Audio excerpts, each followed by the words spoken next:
மாண்புமிகு முதலமைச்சராக புரட்சித் தலைவர் எடப்பாடி அவர்கள் இருந்த காலத்திலும், அம்மா அவர்கள் இருந்த காலத்திலும், புரட்சித் தலைவர் இருந்த காலத்திலும் குற்றம் சாட்டப்பட்டவர்கள் குற்றவாளிகள் யாராக இருந்தாலும் விசாரணை செய்து அவர்கள் மீது தகுந்த நடவடிக்கை எடுத்திருக்கிறார்கள். இது கடந்த கால வரலாறு.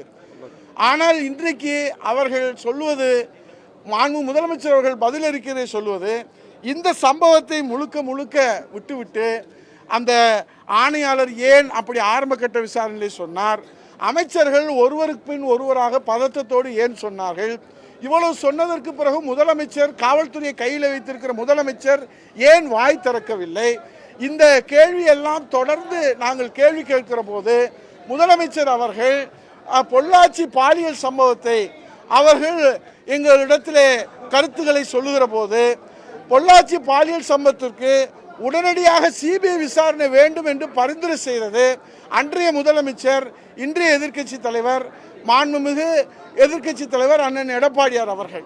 ஆகவே அந்த உண்மை தகவல்கள் எல்லாம் மறைத்துவிட்டு இந்த சம்பவத்தை நியாயப்படுத்துவதைப் போல ஒரு முதல்வரிடத்திலே கவனத்திலே கொண்டு சென்றால் பாதிக்கப்பட்ட மாணவிக்கு நீதி கிடைக்கும் என்கிற அடிப்படையிலே தான் கவன ஈர்ப்பு தீர்மானம் கொண்டு வரப்பட்டது.